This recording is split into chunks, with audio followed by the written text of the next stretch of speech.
It's the Leviosa, not Leviosa. Jesus, Hermione, such a bitch.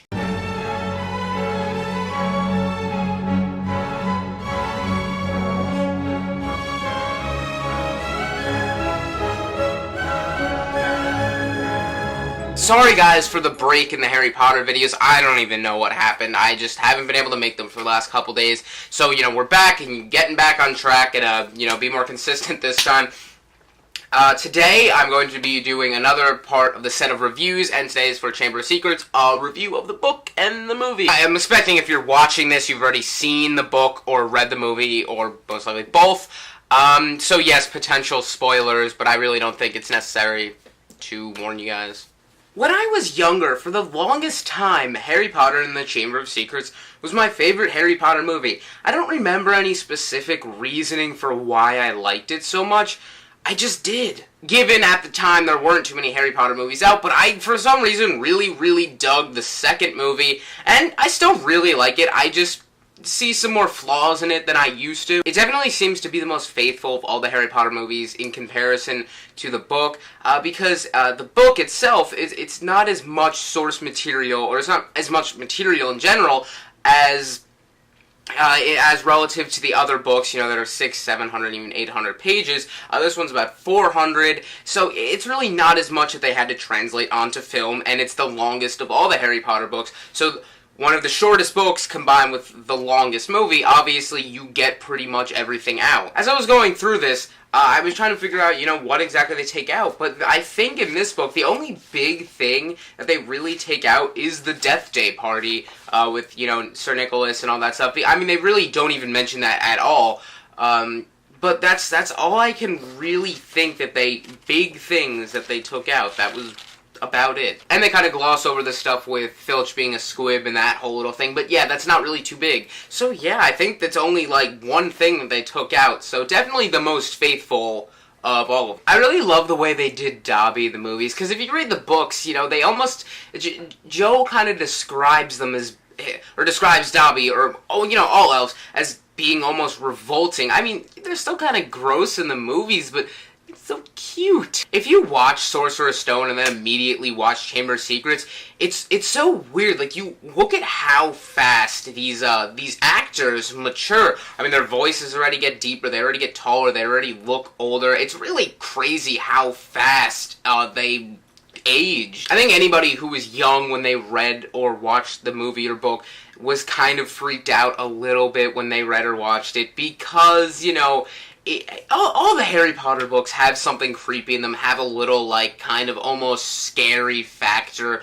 but definitely Chamber of the Secrets capitalizes on it the most, because it is, I think, what I like about it the most is that it's reminiscent of gothic horror type movies and type books, and I think they translate it very well from the book to the movie, because that's the vibe I got from it. I got this, old, 18th century or 19th century gothic horror feel from it, and I really loved it. And then you have the addition of the mythical aspect with the basilisk, and that is also explained really well. It plays out like a mystery novel, again, the most out of all of them, and that's what I really love about it, is watching this movie. It's like trying to solve this mystery. It's a murder mystery, and the way they figure it out, in these small increments, and the whole thing with the Polyjuice Potion, I thought that was all awesome. I really love watching the movie, because, it's following these clues to get to this end point, and I think in that respect, it is the most different from the rest of the Harry Potter books, because it's really the only one that has this type of story. Most of them are stronger on narrative, especially Half-Blood Prince, which is another reason why I love Half-Blood Prince, but,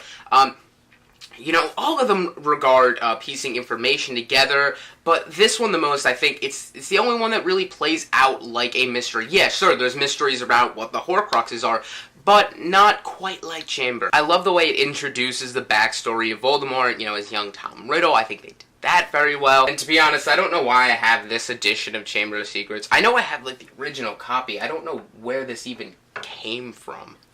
I really...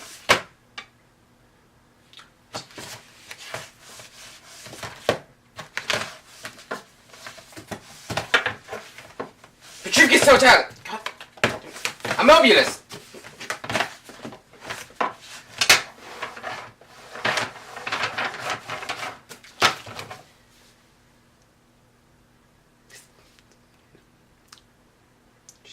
Forget that ever happened. Obliviate!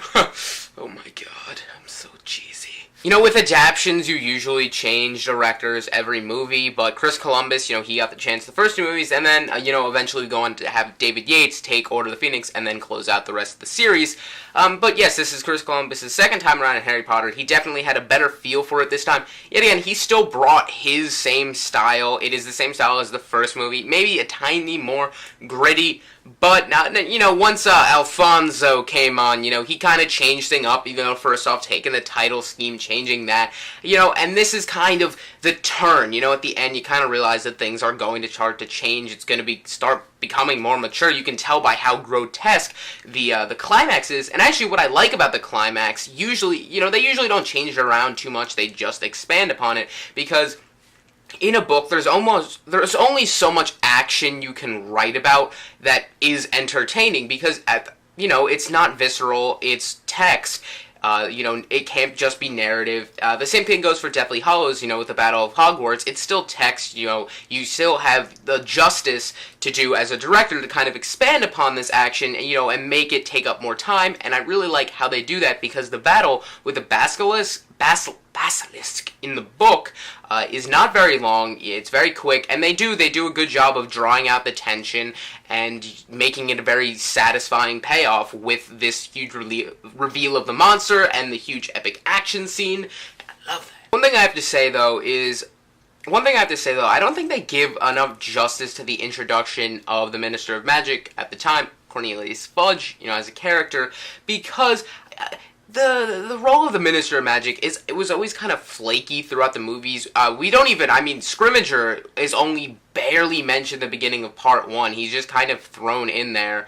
Just be like, hey, Minister, no previous talk of him. They might have kind of mentioned him in Half-Blood Prince, but they skip the whole beginning of Half-Blood Prince, the book. I'll get to that later. But anyway, here I don't feel like they kind of set up who he is as a person, Cornelius Fudge. But other than that, I still really like Harry Potter and the Chamber of Secrets. It's kind of like the first movie, where it's just fun, really more innocent, I guess. Not really anymore. Entertainment.